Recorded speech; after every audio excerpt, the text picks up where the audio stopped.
Two police officers from Greater Manchester Police showed up at the house of a grandmother. They acknowledged that she hadn't committed a crime, but they did say, someone has told us about your social media posts. Essentially, this woman, Helen Jones, had been complaining about her local Labour councillor after he was exposed for being a part of that WhatsApp group that led to the sacking of Andrew Gwynn. Trigger Me Timbers, where they would Always should be basically named. insult various Labour figures. Their local councillor, Councillor Sedgwick, was also part of this group. And Helen Jones basically says, not looking good for Councillor Sedgwick, and says, I hope he resigns, but I don't think his ego will let him. That results in a knock on the door from the police. Tom, obviously, there's no threat to free speech in Britain, and this is all a lie made up by right-wingers. But what do you make of this? No, exactly. Just because you can't go on the internet and criticise your own elected representatives without being visited by the armed wing of the state, the idea that there's a free speech crisis in this country is absolute moral panic and nonsense. I mean, it is one of those things where there have been these really irritating kind of deflections from Greater Manchester Police. They said in this particular case that we are duty-bound to inform someone that they have been the subject of a complaint for harassment. I defer to the rule book on this particular case, but I refuse to believe that that can be standard operating procedure for almost any crime. I mean, the police are going to have to deal with obviously spurious complaints constantly. And as soon as they would have been presented with the supposedly offending comments, they would have realised that this was a waste of their own time. It's worth saying that, at least according to the Mail on Sunday reporting about this, Helen Jones has intimated that she believes it was the councillor, or at least people around himself, who actually made this particular complaint. So with that, you would have thought the police would have treated it with even higher dose of scepticism than they otherwise would.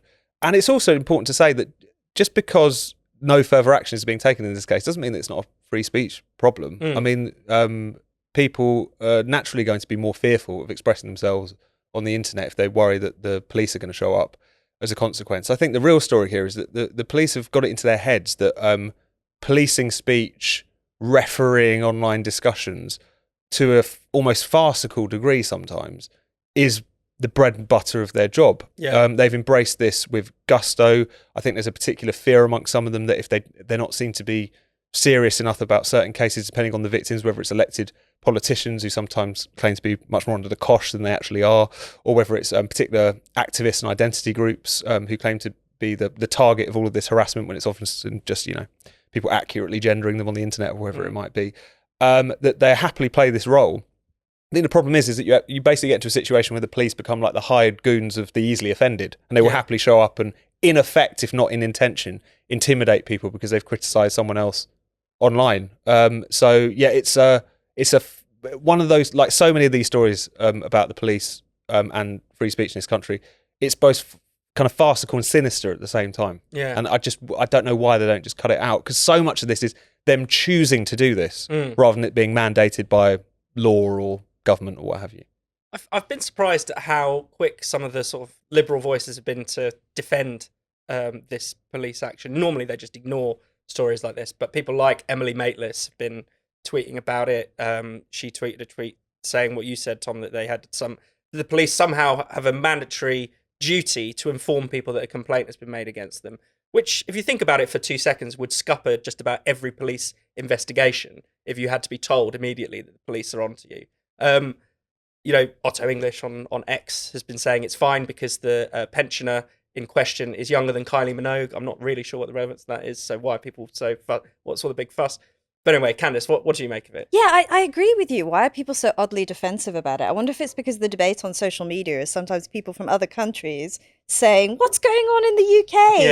And sort of this sort of like weird, distorted patriotism comes up, and people just want to defend it because they don't like seeing themselves the way other people see them. It's obviously a real problem. I mean, I completely question the legitimacy of these non-crime hate incidents. They were never debated in Parliament. They came from a quango. They seem to be highly controversial because whenever they're reported in the media, whenever a story about one of them hits the media, people are really angry about it. And when you see what some of the logs have been, what some of the things recorded as non-crime hate incidents have been, it's like you say, it's sinister, but it's also farcical. I think a school child was logged for saying someone smelled like fish.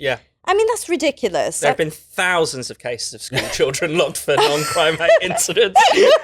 Jeez. I mean, if I go back to my school days, I think it would have just been one long non-crime hate incident. It's like the police also, they don't use any judgment. They don't use any humour. I mean, you would think if someone called you up saying that once, like, you know, like the petty council politics, talking like petty council politics, you'd have a good laugh and put the phone down. But they don't. It's the sense of entitlement they feel, the sense of entitlement that they can police speech. And of course, the practical consideration of it is it's taking them away from what people see as the real remit of the police, to solve crime. Yeah. Yeah, which obviously everyone is aware that is not happening, you know. Most burglaries won't be solved. Most shoplifting is basically decriminalised. But if you say something a bit rude about your local councillor, you're in deep trouble.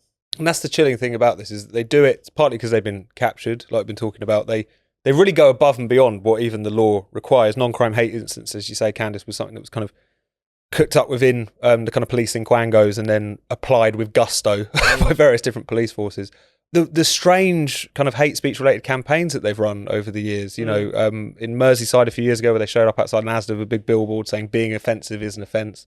Later had to clarify that literally that isn't quite the case, but nevertheless they were happy to do that. They did that entirely of their own volition. I think it was South Yorkshire Police ran a Hate Hurts campaign, which was effectively encouraging people to come forward, just with things that had upset them, I suppose.